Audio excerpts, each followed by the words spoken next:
Welcome back to America Right Now. I'm Tom Basile. A win for Dr. Oz in Pennsylvania. Biden lays out his plan for inflation. And does the GOP have a coherent message on guns and school safety? And of course, more California racism. Let's get right to our political panel for this Saturday. Ian Haworth is a conservative commentator, and Heather Zumaraga is a financial analyst and president of Zuma Global. Good to see you both. Hey, thanks for having me. How you doing?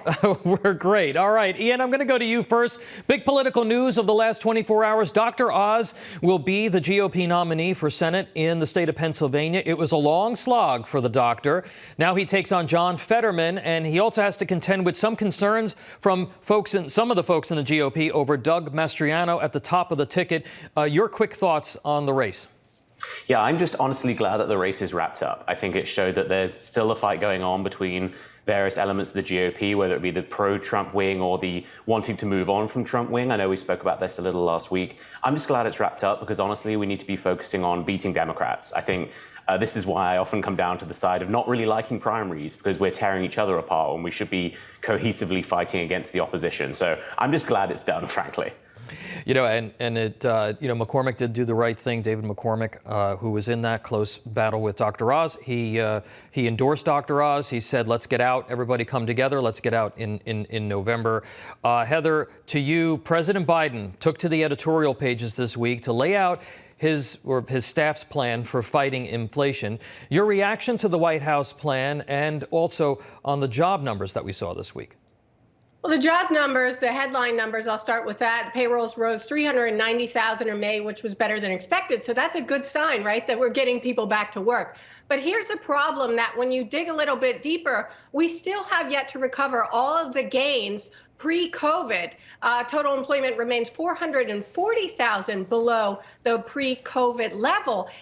And the White House will say, oh, Americans are making more than ever, and wage gains are up 5.2%, Carl. But that's misleading because, as you know, inflation, a record high, 40-year high of 8.3%. So when you net it out, you may be making 5% more. But if you're paying 8% more for your goods and services, look at the gas pump, right. $4.76, another record high.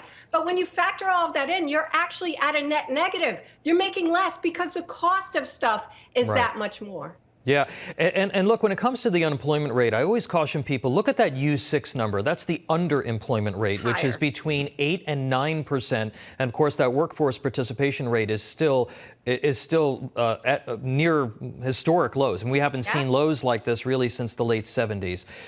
Ian, Cal State Monterey Bay held a black-only graduation ceremony this week. They even gave graduates an award for being black and attending the graduation. There it is. Every time I think that this nonsense is over and I think that people are pushing back against this lunacy, I see something like this. What's your sense of it? Where are people on this stuff? Well, I think most people think this is nonsense, but unfortunately, if you're on the left, it's very dangerous to speak out about it. I think Democrats for centuries have loved segregation, and they're trying to force it through any way they can. And right now, they're trying to do it in the form of education by separating people based on race. It's obviously appalling and a massive backward step, but we shouldn't be surprised. This is how they look at every single part of American life.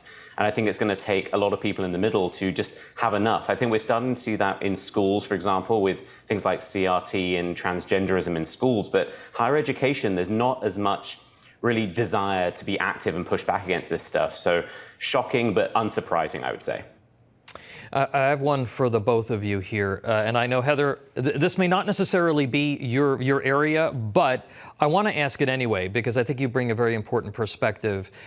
What do you think about how the way Republicans have responded to the Democrats' push for more gun control? And because there are some people in the Beltway who are saying, and I believe rightly, that this has kind of been like a word salad, and they haven't been talking enough about hardening schools, programs to arm teachers, hiring armed school safety officers in each building.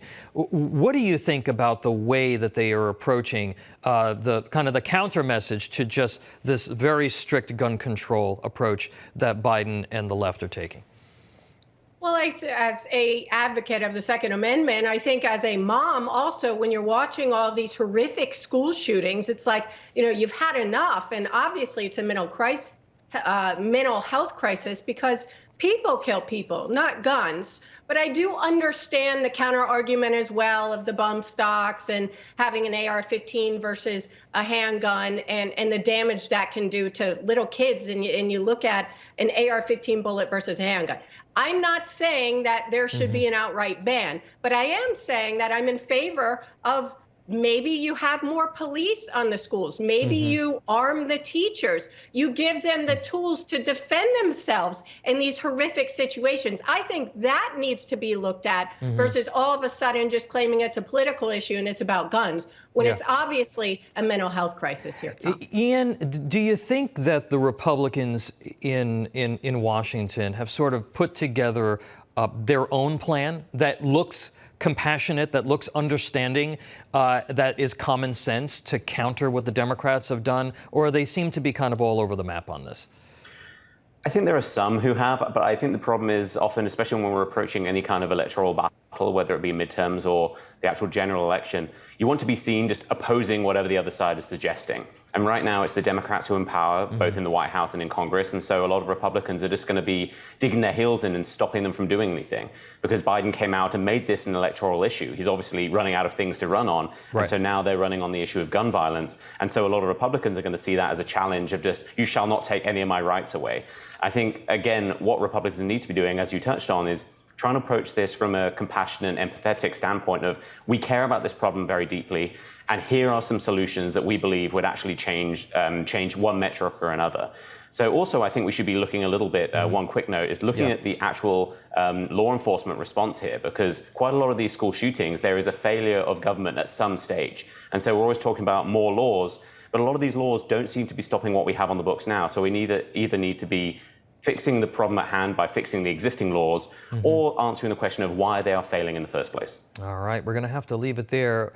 Great discussion this morning. Ian Haworth and Heather Zumaraga, thank you so much for being with us. Thanks, Tom. Thank you.